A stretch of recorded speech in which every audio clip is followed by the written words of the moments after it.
हाँ जी, ब्रह्मा को साक्षात्कार हुए तो साक्षात्कार का जो पार्ट वो मर्ज था ब्रह्मा में या शिवा ने उनका दोनों एक ही बात तो है। भक्ति मार्ग में जो भी साक्षात्कार होते हैं, कहा जाता है कि भगवान ही साक्षात्कार कराते हैं। वास्तव में वो साक्षात्कार करने की ये नूद भी कहाँ होती है, शूटिंग कहाँ होती है? संगम युग में ही शूटिंग होती है। जो यहाँ आत्मा में शूट हो जाता है वो समय की सुई आने पर ब्रॉड ड्रामा में इमर्ज होता रहता है। और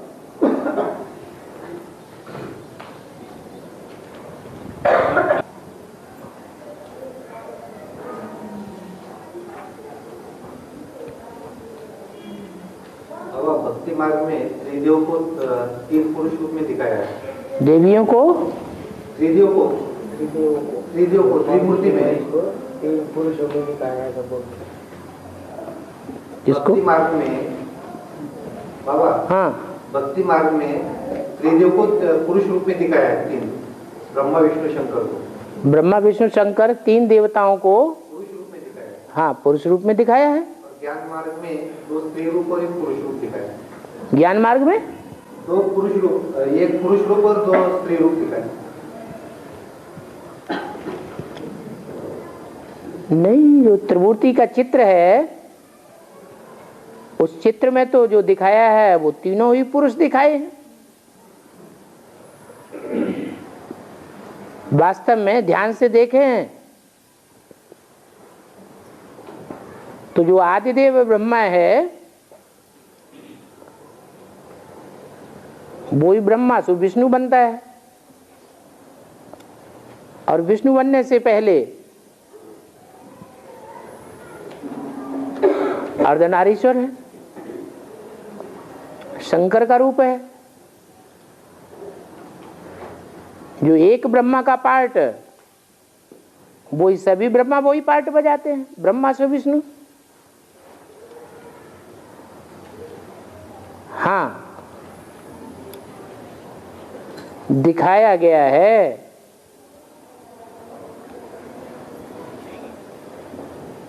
कि सहन शक्ति का पार्ट जो स्पेशली दादा लेखराज की आत्मा ने बजाया, वो पार्ट और कोई आत्मा नहीं बजा सकती। परंतु वो पुरुष चोला था।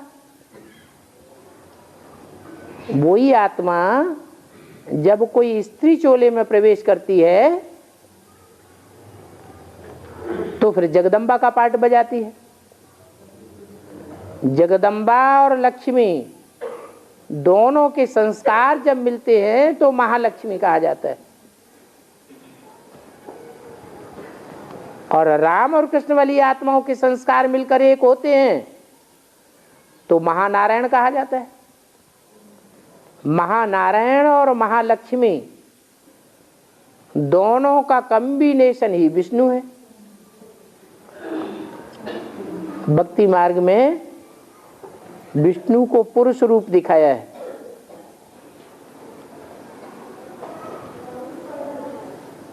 वो संपन्न स्टेज की यादगार है,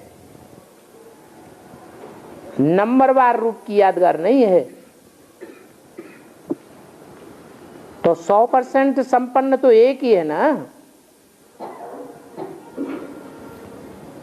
वो है प्रजापिता ब्रह्मा। और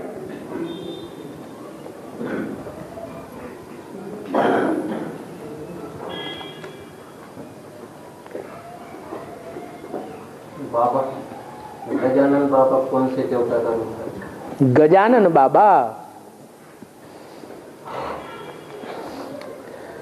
आनन कहते हैं मुख को। ऐसा कौन सा देवता है जिसका मुख गज माने हाथी की तरह है? महाराष्ट्र में तो बहुत प्रसिद्ध है। तो पूछने की दरकार है ही नहीं। कौन है? हैं? कौन? हाँ, गणेश।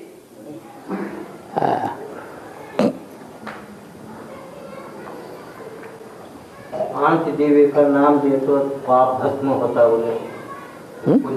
5 देवी का नाम लिए तो पाप पूरा भस्म होता है। कुंती कुंती, तारा तारा, मंदोदरी मंदोर, महिमा ताहिला देवी। क्या क्या 5 का नाम लिए? 5 देवों का नाम लेने से पाप 5 देवता, 5 देवी देवता। और कौन कौन बताए? हाँ, कुंती, तारा, मंदोदरी, कुंती और तारा। कुंती तो महाभारत में प्रसिद्ध है। और तारा कौन है? हैं? हरिश्चंद्र तारामती। वो भी ठीक है, क्योंकि हरिश्चंद्र सतयुग का पहला राजा हरिश्चंद्र माना गया, सत्यवादी हरिश्चंद्र। तो वो तो नारायण ही है। और ये हरिश्चंद्र की कथा सतयुग की कथा है या संगम युग की कथा है? संगम युग में 100% सत्यवादी का पार्ट किसने बजाया? राम वाली आत्मा ने। राम नाम सत्य है, अंत में यही कहते हैं। तो राम वाली आत्मा जो है वो संपूर्ण सत्य की स्टेज वाली। इसके बाद हरिश्चंद्र की पत्नी का नाम आता है तारामती। मुसलमानों के झंडे में भी चंद्रमा के ऊपर एक सितारा दिखाते हैं। वो सितारा कौन है? वास्तव में ये ब्रह्मा ही तुम्हारी जगदम्बा है। तो कैसे है? जगदम्बा की तो पूजा होती है, मंदिर बनते हैं, मूर्तियां बनती हैं। ब्रह्मा के तो मंदिर नहीं बनते, मूर्तियां नहीं बनती, पूजा नहीं होती। तो ब्रह्मा हमारी जगदम्बा कैसे है? शरीर छोड़ने के बाद क्या प्रवेश करता है? जिसमें प्रवेश करता है वो तारा है, सितारा, जो मुसलमानों में बहुत मान्यता प्राप्त है। क्यों? क्योंकि जगदम्बा है तो सारे जगत की अम्बा है या सिर्फ भारतवासियों की अम्बा है? सारे जगत की अम्बा है। तो सारे जगत की अम्बा, उस सारे जगत में अगर भारतवासियों के एक तरफ रख दिया जाए तो पक्के भारतवासी हैं, पक्के अपने धर्म के हैं, तो जो रह जाते हैं और धर्म वाले, उनमें मुख्य कौन है? हैं?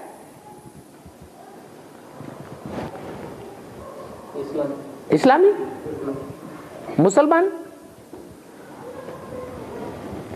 तो जगदम्बा उनको विशेष आश्रय देती है, पालना देती है। भारतवर्ष में भी लंबे समय तक कौन सी कौम ने राज्य किया?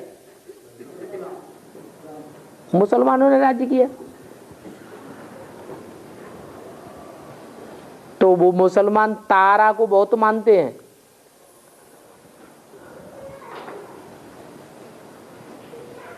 शास्त्रों में दिखाया है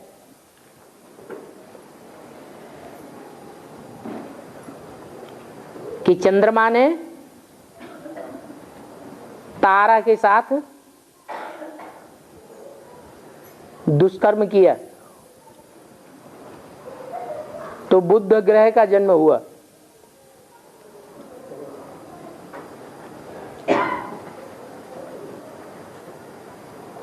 चंद्रमा की गुरु पत्नी थी कौन?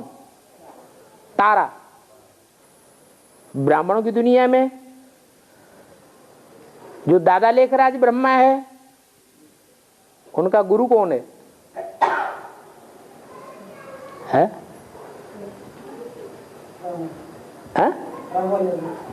यज्ञ के आदि में तो वही गुरु था ना जिसने साक्षात्कारों का अर्थ बताया। और उसकी पत्नी कौन हुई? है? जगदम्बा।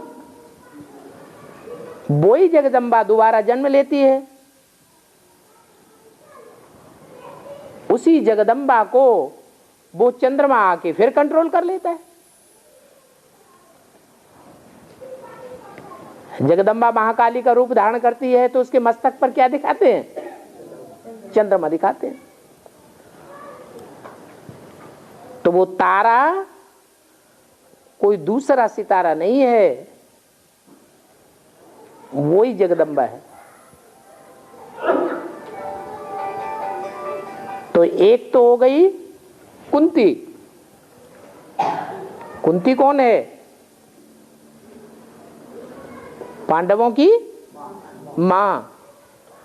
वो पांडवों की मां पांडवों के साथ रहती है या कौरवों के साथ लंबे समय तक रहती है? कौरवों के साथ रहती है। अभी भी कहां रह रही है? अभी ब्राह्मणों की दुनिया में कहां रह रही है? कौरवों के साथ रह रही है, वही पालना ले रही है। तो कुंती माने वैष्णवी देवी, लक्ष्मी। तो कुंती का नाम बताया, तारा का नाम बताया, पहला नाम क्या बताया? और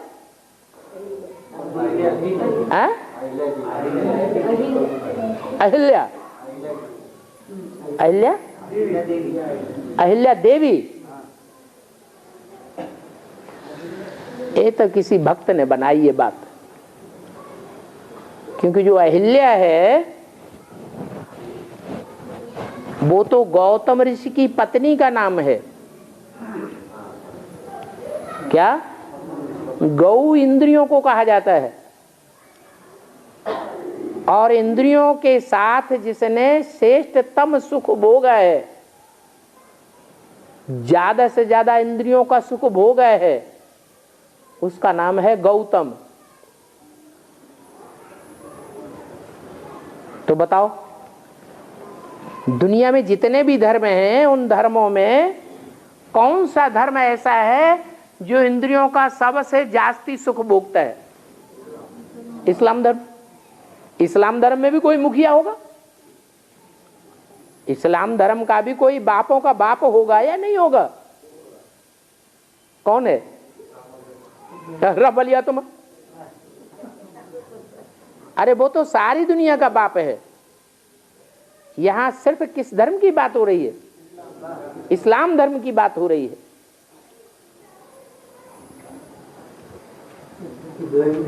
है? हाँ, इब्राहिम जिसमें प्रवेश करता है उस नारायण आधार मूर्त का जो बाप होता है वो बीज रूप आत्मा, जो इस्लाम धर्म का बीज है,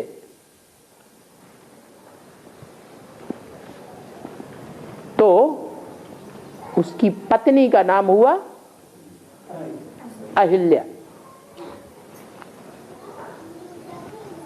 क्योंकि एक पत्नी व्रतधारी एक पति व्रतधारी तो होते नहीं। इस्लाम धर्म में मर्यादा पुरुषोत्तम राम जैसे पुरुष भी नहीं होते, और मर्यादा पुरुषोत्तमनी पुरुष स्त्रियां भी नहीं होती। तो जब मर्यादा पुरुषोत्तमनी नहीं है तो कोई न कोई दूसरे से कनेक्शन जुटेगा या नहीं जुटेगा? जिन दूसरों से कनेक्शन जुटता है वो सांप के मिसल है। अहि माने सांप। ज्ञान मार्ग में चलते चलते जो सांप को ले आई तो उनको अभिशाप मिल जाता है, पत्थर बुद्धि बन जा। कैसी पत्थर बुद्धि बनती है? ऐसी पत्थर बुद्धि बनती है कि न भगवान को खुद पहचानती है न दूसरों को पहचानने देती है। ये अभिशाप लग गया। अगर वो माया का पार्ट न हो तो हम बच्चों की परीक्षा पूरी होगी? है? परीक्षा पूरी नहीं हो सकती। और जब परीक्षा ही नहीं होगी तो हम पढ़ाई पढ़ेंगे? पढ़ाई भी नहीं पढ़ेंगे। इसलिए वो पार्ट भी जरूरी है। ड्रामा में नूंद है। हम करते तो हैं भगवान को याद, लेकिन भगवान को याद करते करते कौन याद आ जाती है? माया याद आ जाती है। तो वो अहिल्या माया का पार्ट हुआ। भगवान को क्या कहा जाता है? मायापति भगवान भी कहा जाता है। तो ये भी एक रूप है। चाहते नहीं है याद करना, फिर भी याद आता है। और हाँ, माया है रावण की पत्नी, मंद उदर वाली है, मंद बुद्धि है। उदर माने पेट, बुद्धि रूपी पेट कैसा है? मंद है। तो मंद उदर वाली है, मंदोदरी है। तो रावण के 5 सिर हुए माया रावण। फिर 5 ही सिर हैं कि कुछ और भी हैं? हैं? और 5 सिर भी हैं। उनको कहते हैं मंदोदरी के मुख। क्या? स्त्री मुख। नहीं तो रावण के 10 सिर पुरुष मुख दिखाते हैं। भक्ति मार्ग में पुरुष मुख दिखाते हैं 10 सिर, या 5 स्त्री के 5 पुरुष के दिखाते हैं? हैं? 5 पुरुष के नहीं दिखाते, 10 सिर पुरुष के दिखाते भक्ति मार्ग में। तो भक्ति मार्ग में यादगार कहाँ की है? संगम युग की। लेकिन बाबा ने मुरली में क्या बोला? रावण के 5 मुख पुरुष के और 5 मुख स्त्री के। तो ये तो बात कट गई। अब बाबा झूठा है या भक्ति मार्ग के शास्त्र झूठे हैं? शास्त्र झूठे हैं? नहीं, बाबा भी झूठा नहीं।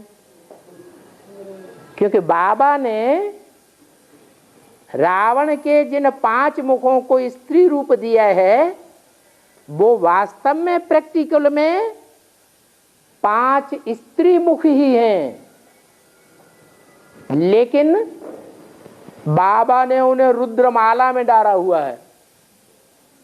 क्या? काय में डाला हुआ है? रुद्रमाला में डाला हुआ है। रुद्रमाला पुरुषों की माला है, पुरुष स्वभाव संस्कार की माला है, या स्त्री स्वभाव संस्कार की माला है?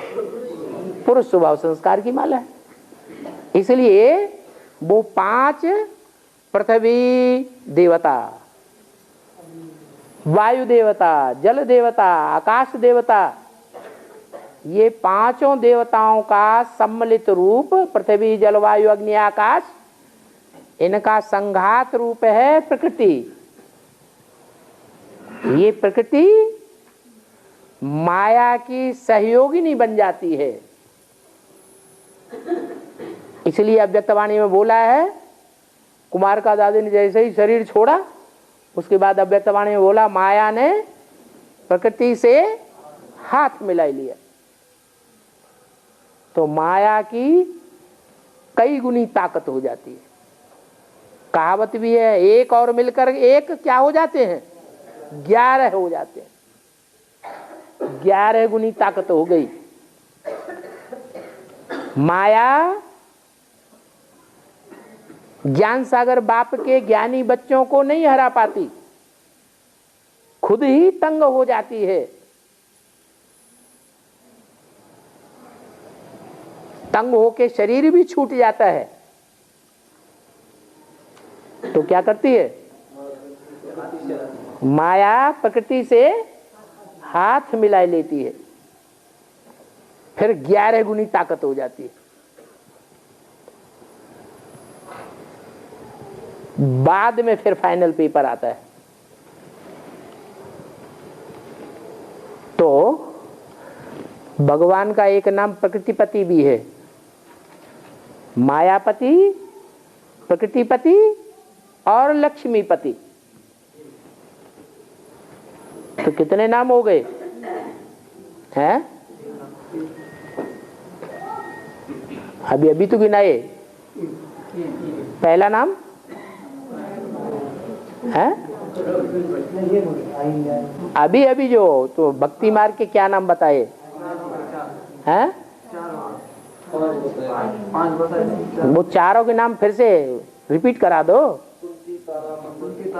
कुंती, कुंती माने लक्ष्मी, तारामती माने जगदम्बा, और अहिल्या माने माया, मंदोदरी माने प्रकृति, और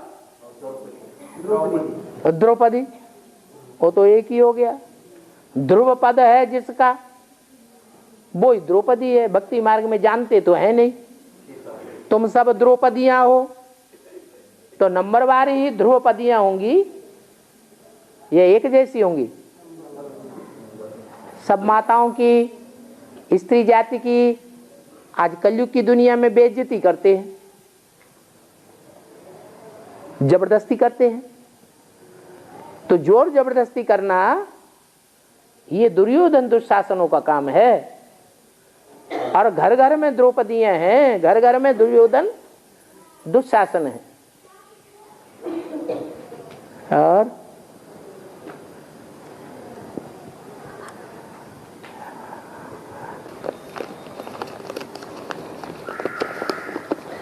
इतना लंबा लंबा प्रश्न।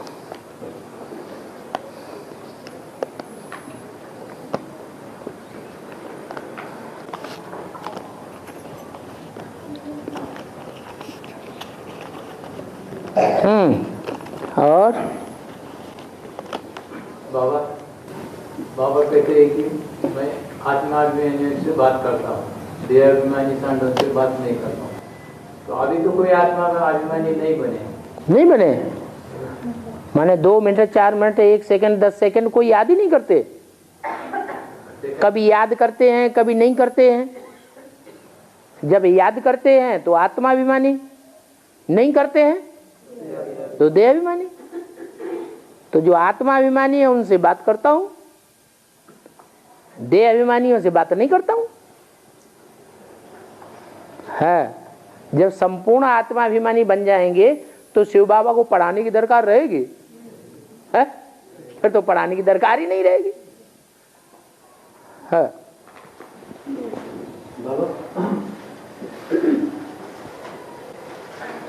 एक प्रश्न है। एक शिव बाबा, दूसरा में कोई, ये हमारी तपस्या है। लेकिन जब हम नारायण को याद करेंगे तो हमारी तपस्या कैसी सफल होंगी? लेकिन अभी जो नारायण वाली आत्मा है उसमें शिव बाबा है कि नहीं? तो याद हो गई ना। है, एक ही है या 2 हैं? वो एक ही है। और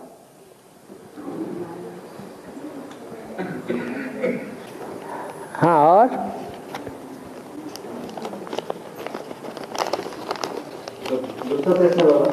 हाँ, त्रेता के अंत में आदि विनाश में प्रशांत महासागर का कुछ हिस्सा टूट करके पृथ्वी से अलग हो जाता है। कुछ हिस्सा नहीं, सारा ही हिस्सा। सारा हिस्सा। हाँ, और वो पृथ्वी के चारों ओर चक्कर लगाना शुरू करता है, उसे चंद्रमा कहा जाता है। तो बाबा सूर्य और चंद्रमा से इन बातों का कनेक्शन कैसा है?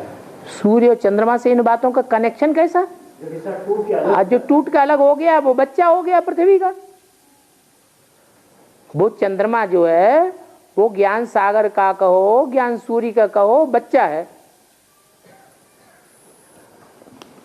और वो चंद्रमा की उत्पत्ति किससे होती है? हैं? अरे चंद्रमा का बाप कौन? चंद्रमा का बाप ज्ञान सागर। हाँ? तो और ये बात प्रशांत महासागर तो पानी का महासागर है। हाँ हाँ, पानी का महासागर है। तो जब कोई चीज भारी चीज है और उसमें चारों तरफ पानी भरा हुआ है या पृथ्वी भी है, तो अगर घूमेगी और उसमें से कोई हिस्सा अलग हो जाएगा तो पानी पृथ्वी के पास जाकर के चिपक जाएगा या साथ में जाएगा? पृथ्वी से चिपक गया।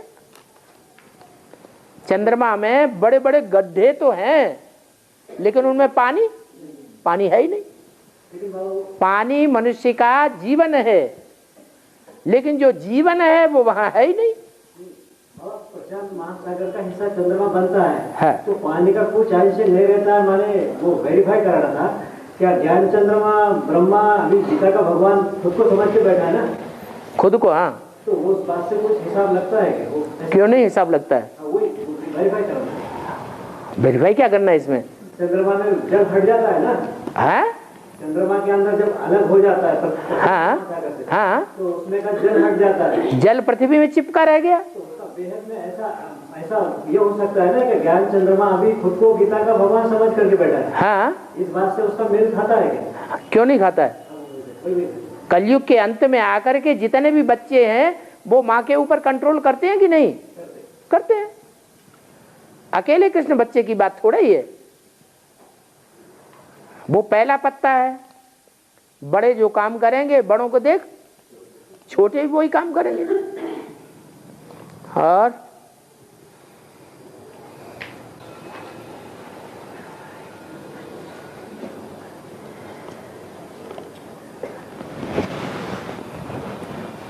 हो गया। पूछा है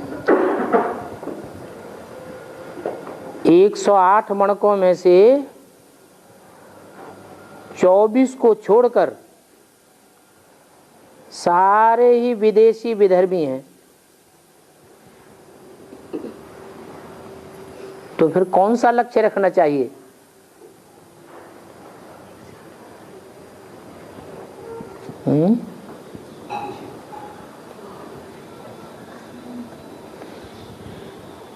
अरे सीधी सी बात, जो बाबा ने लक्ष्य दिया है वो ही लक्ष्य रखना चाहिए, कोई दूसरा रखना चाहिए? बाबा ने क्या लक्ष्य दिया है? नर से नारायण बनना है और नारी से लक्ष्मी बनना है। अगर नर चोला है तो लक्ष्य हमारा यही होना चाहिए कि हमको विश्व की बादशाही लेनी है, सारे विश्व के ऊपर हमारी नजर रहे।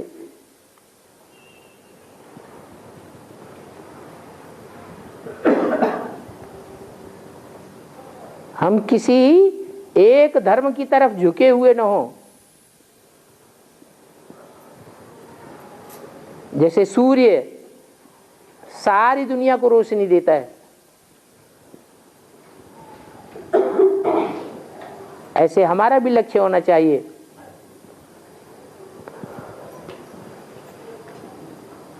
पुरुष जो है पूरे परिवार का पालन पोषण करता है। सारे परिवार की जिम्मेवारी किसकी होती है?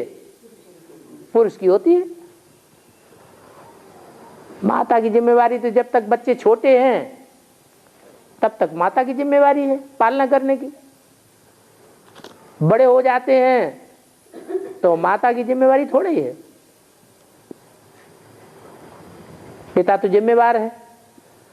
बड़े बच्चे हो जाएंगे तो भी उनको वर्षा देने की जिम्मा है।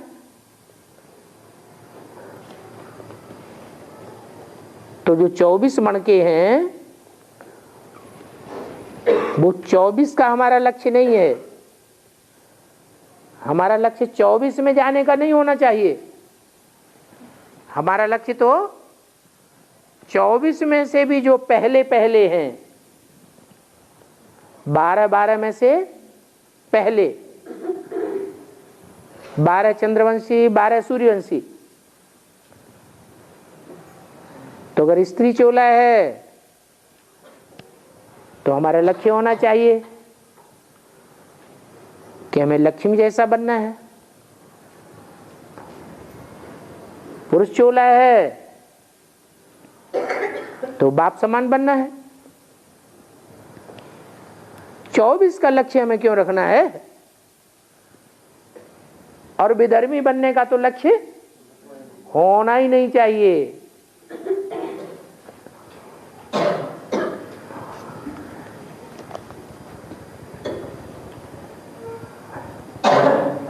एक 108 मण के राजा बनने वाले हैं और ब्रह्मा की 1000 भुजाएं मददगार हैं। तो 1000 भुजाओं का पार्ट ड्रामा में क्या होगा?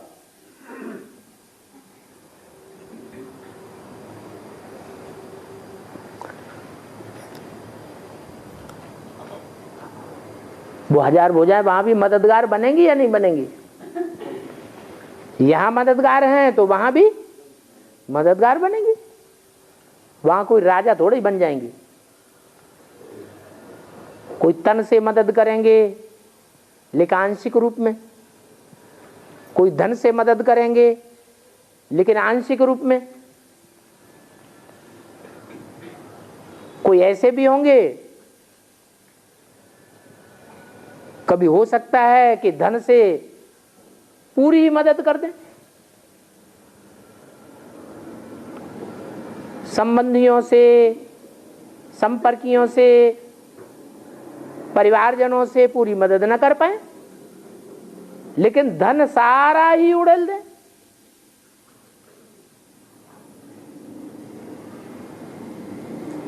मिसाल भी है,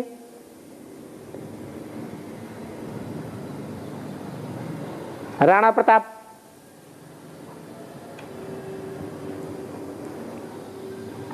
ऐन मौके पर जब वो बिल्कुल असहाय होने लगे, कोई सहयोगी नहीं बचे, तो किसने मदद की है? हाँ, साहूकार ने पूरी मदद कर दी, सारा ही धन उड़ेल दिया। तो यहां भी कोई सहयोगी बने होंगे ना शूटिंग पीरियड में। जैसे यहां बनते हैं वैसे वहां भी बनते हैं।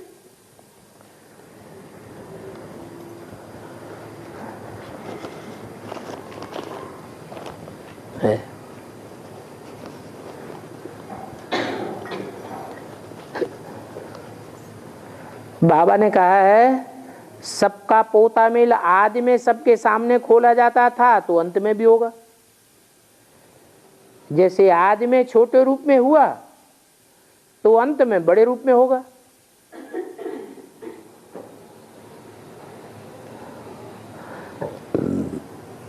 तो बाबा अंत में पोता मेल सुनने के लिए बाप तो गुप्त हो जावेंगे। तो सबका पोता मेल कौन सुनेगा? अच्छा, आदि में बाप था क्या सुनने के लिए? है? आदि में भी बाप नहीं था, सब ने सुना। सभा के बीच में सुनाया जाता था, सब सुनते थे। अंत में भी ऐसे होगा। जब दिल साफ होने लगेंगे, पश्चाताप के आंसू बहने लगेंगे, तो धड़ाधड़ अपना पोता मिल सबके सामने खोलने में कोई लज्जा नहीं आएगी।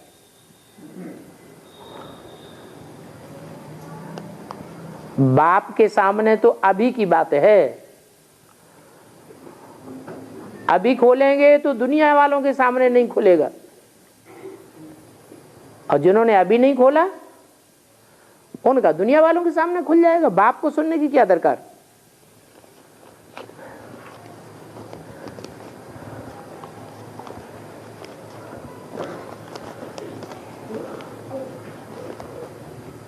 एक तरफ मुरली में बोला है मैं तुम द्रौपदियों को नग्न होने से बचाता हूं, दूसरी तरफ कहते हैं तुम सब द्रौपदियां हो, तुम सब नग्न होती हो ना।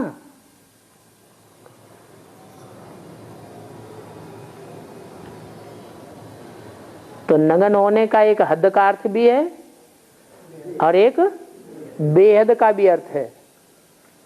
ऐसे होता नहीं है कि स्थूल रूप में भरी सभा में कोई किसी को नग्न करे। ये तो पोता मेल की बात है। कन्याएं माताएं अबला होती हैं,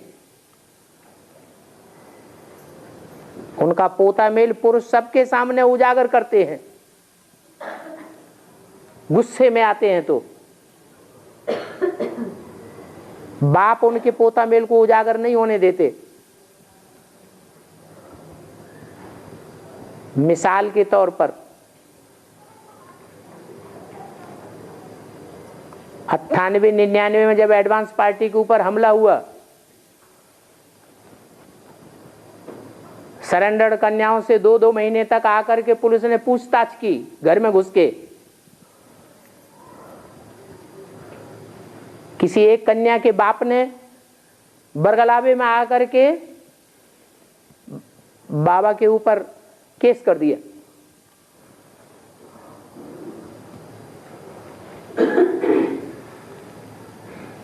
तो जज ने और एसएसपी ने आर्डर ही दे दिया कि कन्या की मेडिकल जांच कराई जाए। लिखित में आर्डर नहीं दिया सरकारी तौर से, लेकिन पर्ची लिख करके डॉक्टरों को दे दी।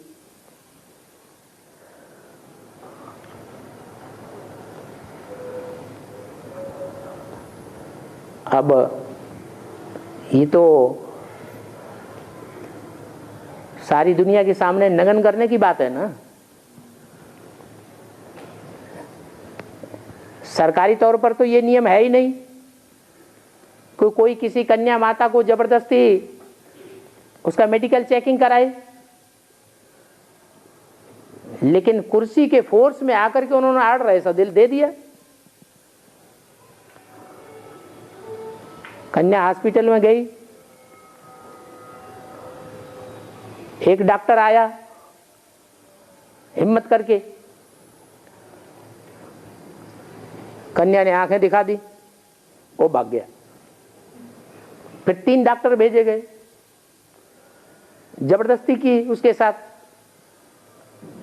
वो जोर से चिल्लाई, इतनी जोर से आवाज की जिससे सारे हॉस्पिटल में आवाज फैल गई, जैसे कोई आत्मा ने प्रवेश कर लिया हो, और 3 डॉक्टर भाग गए। मना ही कर दिया, हम नहीं करेंगे ऐसा। अगर कन्या ने हमारे ऊपर केस कर दिया तब क्या होगा?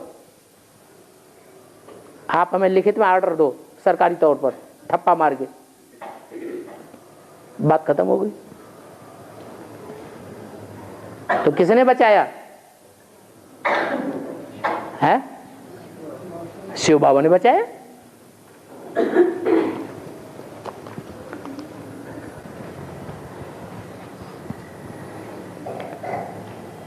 इतिहास में अहिल्याबाई होलकर का अपने दाएं हाथ में शिवलिंग का फोटो है, यहां दिखाते होंगे भक्ति मार्ग में अहिल्याबाई के हाथ में शिवलिंग का फोटो दिखाते होंगे। इसका बेहद का अर्थ क्या है? अरे हाथ माने क्या? बुद्ध रूपी हाथ। एक होता है बायां हाथ, एक होता है दायां हाथ। दायां हाथ क्या करता है? अच्छा काम करेगा, और दाएं हाथ के मुकाबले बायां हाथ उतना अच्छा काम नहीं करता है। तो कचरे की सफाई का काम बाएं हाथ का होता है।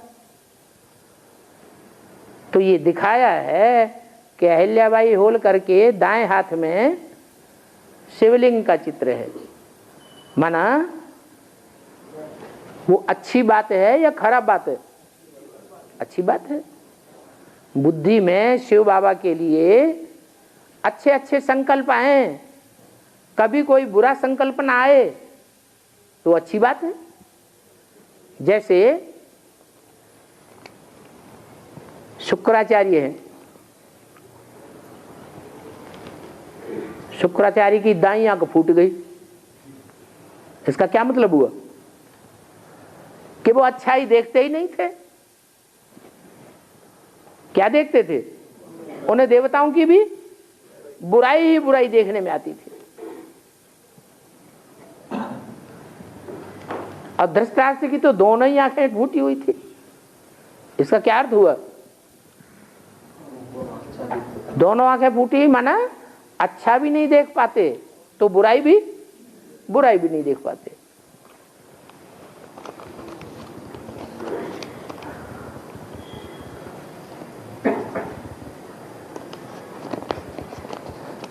शास्त्रों में गायन है, महाराज क्रीड़ा अंधेरी रात में, गांव से दूर जमुना के किनारे अद्भुत एकांत अकेला श्री कृष्ण और गोपियों को दिखाते हैं। कामदेव सोचने लगा मेरी तो विजय हो जाएगी। नारद जी बोले कामदेव तेरी हार हर जगह होती है।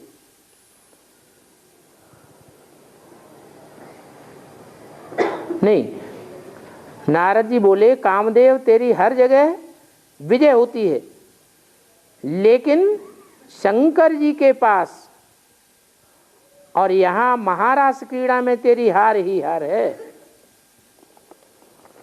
तो कामदेव को गुस्सा आ गया। वो क्रोध से यमुना के किनारे वृंदावन में आ गया, लेकिन उस निष्काम आत्मा परमात्मा के मिलन को जो बेहद का गेट था उसे छू भी नहीं पाया। इसका राज हमें समझाइए।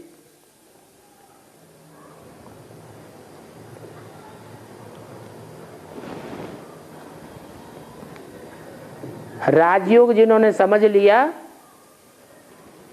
तो महाराज का अर्थ समझना कठिन है क्या?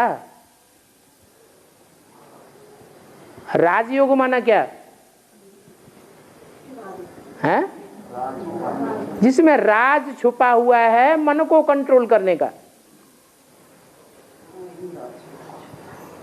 जिसने मन को कंट्रोल कर लिया तो मन को कंट्रोल करने से दूसरी इंद्रियां अपना कर्म विकर्म बना ही नहीं पाती। न कर्म बनता है न विकर्म बनता है, तो कामदेव की हार हो जाती है। और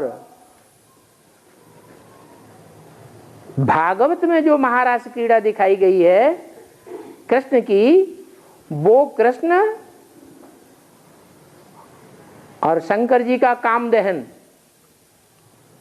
वो एक ही बात है या अलग अलग बातें हैं? अरे भगवान एक ही है या दो हैं? एक ही तो भगवान है। भक्ति मार्ग में उसे कृष्ण के रूप में दिखा दिया है।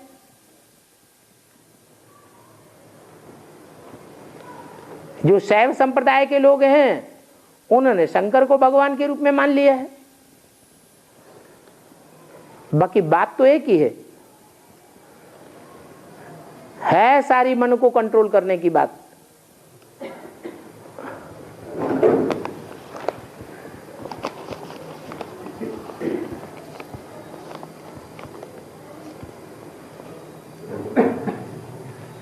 जो जन्म जन्मांतर साहूकार बनेंगे वो सरेंडर वर्ग में से नहीं बनेंगे क्या?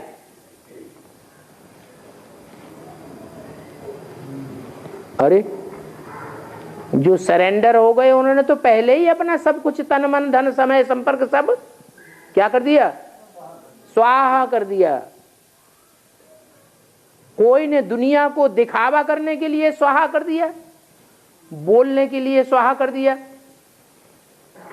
नॉन सरेंडर माताएं आएंगी, कन्याएं आएंगी, तो उनको सुनाएंगे तुम तो नॉन सरेंडर हो, तुमको ये अधिकार नहीं।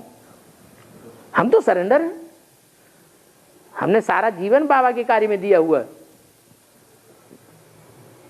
तो अपना बड़प्पन दिखावेंगे। तो एक होते हैं दिखावा करने के लिए सरेंडर, लेकिन अंदर से न तन अर्पण करते हैं न मन अर्पण करते हैं, मन बाहर की दुनिया में भगाते रहते, न समय लगाते हैं ईश्वरीय सेवा में, पूरा मस्ती मारते रहते हैं, जरमुई जगमुई करते रहेंगे। न संपर्क वालों को ईश्वर का संदेश देंगे। धन तो होता ही नहीं है कन्याओं के पास, धन की बात ही नहीं, तो साहूकार बनने की बात पैदा होती है। दो ही बातें पैदा होती हैं, अगर सरेंडर होकर के रहेंगे तो राज परिवार में ऊंचा पद पाएंगे, अगर सरेंडर होकर नहीं रहते हैं, सिर्फ दिखावा कर रहे हैं या कागज पर सरेंडर हुए हैं, तो दास दासी बनेंगे। उनके दो ही अंजाम हैं, क्या? या तो 16,000 के जो राज परिवार है उसमें ऊंचे से ऊंचा पद ले सकते हैं, या तो अगर विपरीत चलन चलेंगे, श्रीमत के बरखिलाफ चलेंगे, तो दास दासी बनेंगे। हाँ, अगर छोड़ के चले गए बाहर की दुनिया में, तो हो सकता है कि जो साहूकार बनने वाले हैं उनके घर में जाके दास दासी बने, दूसरों की गुट्टेबारी करनी पड़ेगी।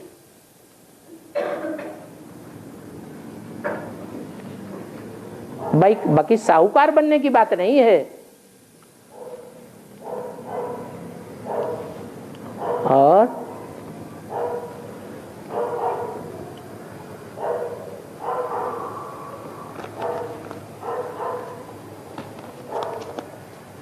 किसी की कोई चीज लेकर के पहनी या यूज की तो उसकी याद जरूर आवेगी। बाबा ने कहा हल्की चीज है तो कोई बात नहीं, क्या कोई हल्की फुल्की चीज है तो कोई बात नहीं, लेकिन कोई भारी चीज है, मान लो किसी ने अंगूठी दे दी या कोई सोने की चीज और दे दी, तो याद आएगी कि नहीं आएगी? ज्यादा कीमती चीज है तो ज्यादा याद आएगी, कोई हल्की चीज है तो खत्म हो जाएगी थोड़े दिन यूज करने के बाद, तो याद आना बंद हो जाएगी।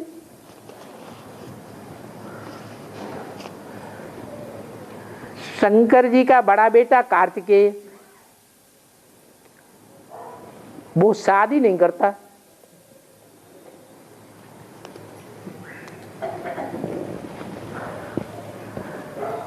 माताओं को, सभी कन्याओं माताओं को अपनी मां के समान समझता है, और जंगल में जब तपस्या को जाता है तो बोलता है मेरे दर्शन को जो भी स्त्री आएगी वो 7 जन्म तक विधवा हो जाएगी।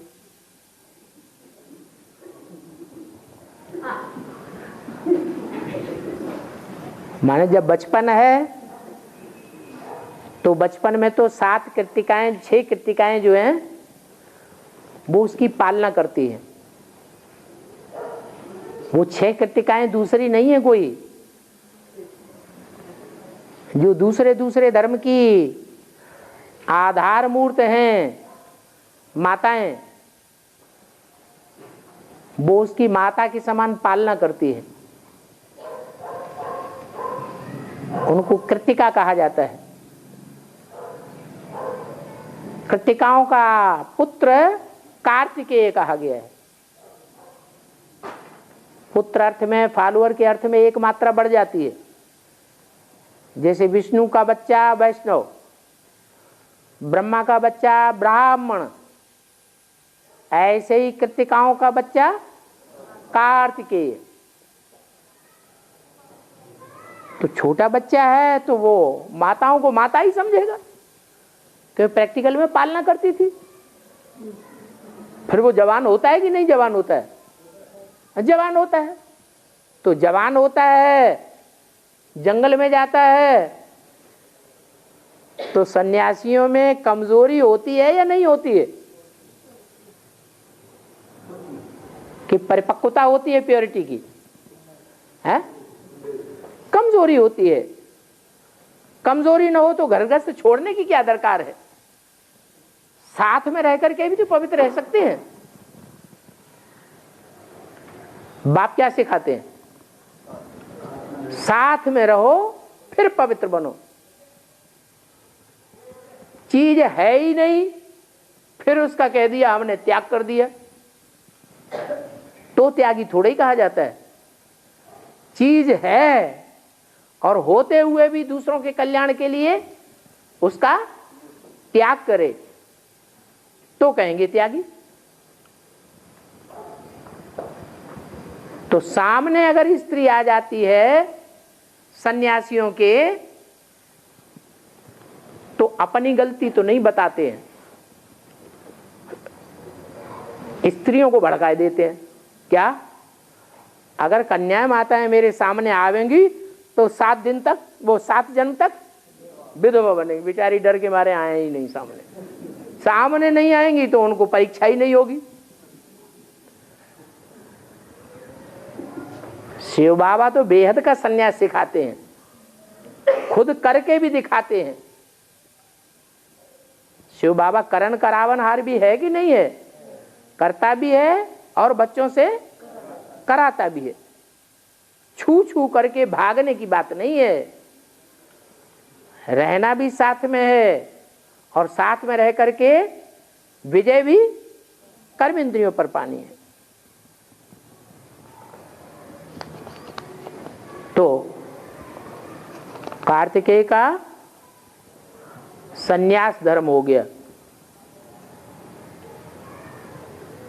ये जितने भी विधर्मी हैं, विदेशी हैं, वो सब क्या हैं? प्रवृत्ति मार्ग वाले हैं या निवृत्ति मार्ग वाले हैं? ये सब निवृत्ति मार्ग वाले हैं। उनका बीज है कार्तिकेय।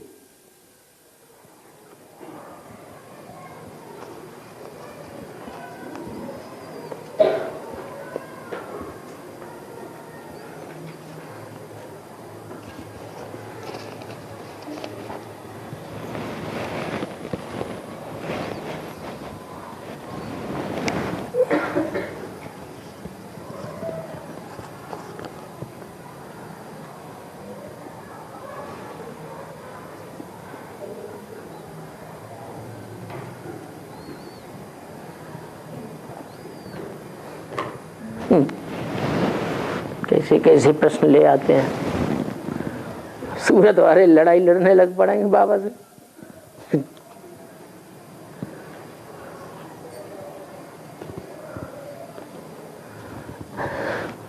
सूरत का फटा हुआ कपड़ा प्रसिद्ध है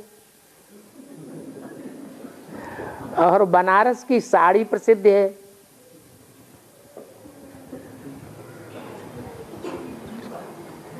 इसका वेद का अर्थ क्या है? अरे कपड़ा काहे को कहा जाता है? शरीर रूपी वस्त्र है।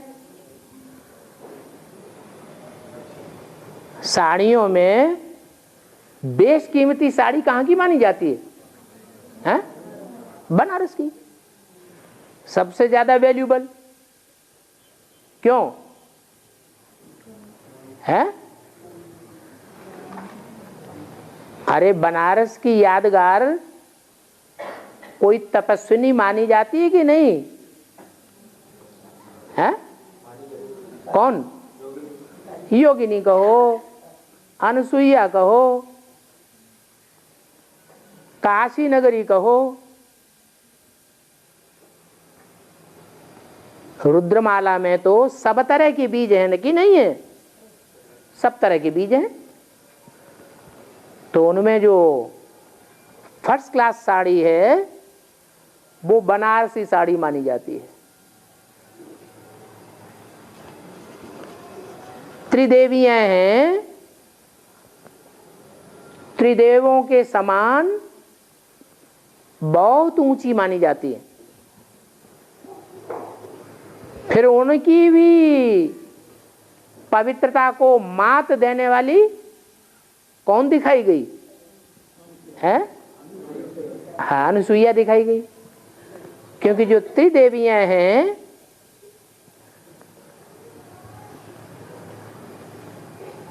वो नंबरवार हैं। ब्रह्मा, विष्णु, शंकर,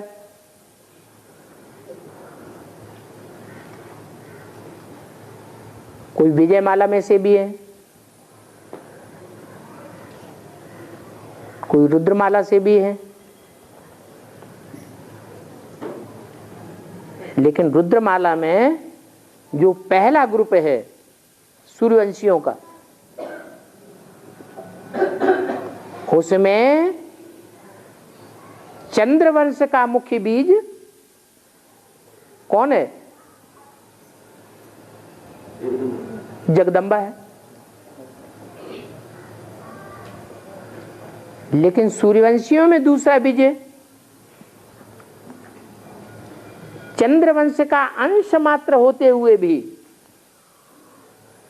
83 जन्म तक किसके प्रभाव में रहता है?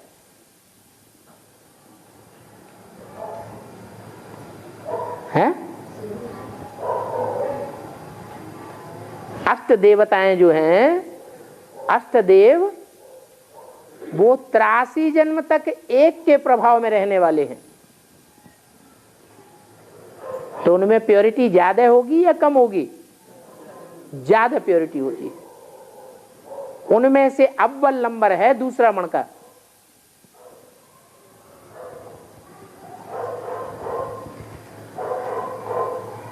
इसलिए बताया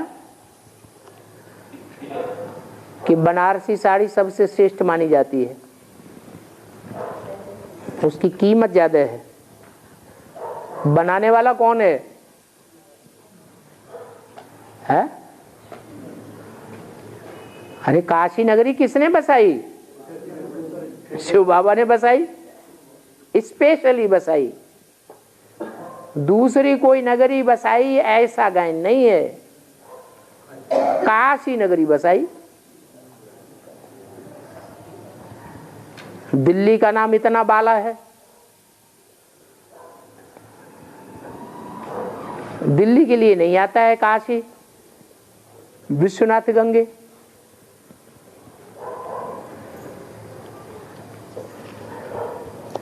तो जैसे दिति और अदिति, दिति कहा जाता है फटा हुआ, और अदिति माने साबुत। ये पवित्र और अपवित्रता की बात है। दिति से पैदा होते हैं दैत्य। द्वापर युग से व्यभिचार शुरू होता है तो दैत्यों की दुनिया होती है। व्यभिचार से दैत्य पैदा होते हैं। दैत्य द्वैतवादी होते हैं, दो दो बातें करते हैं,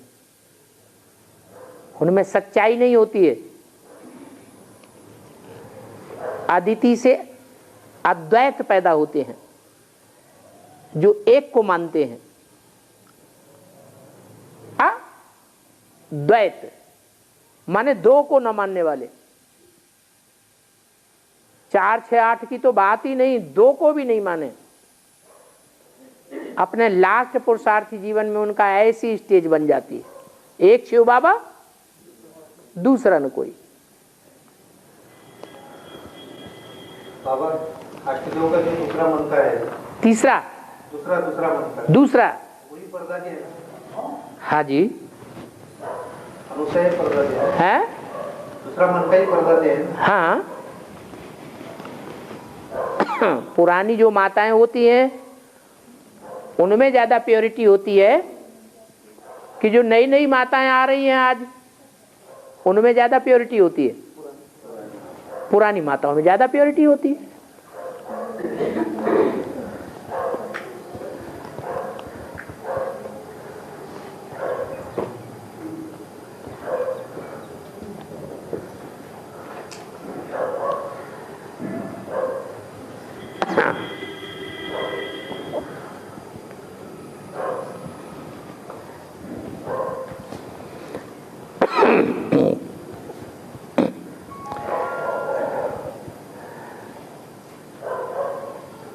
बाबा निमित्त बहन के बताए अनुसार सेवा करते हैं,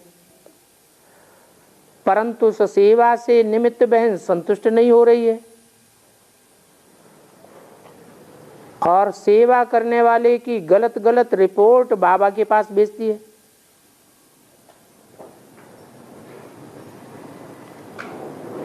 ऐसी बातों में बाबा क्या एक्शन लेते हैं?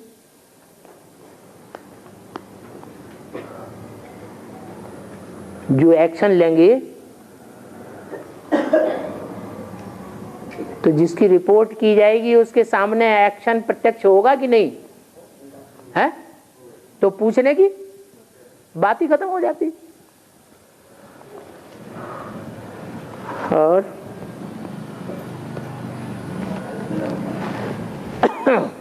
ओम शांति।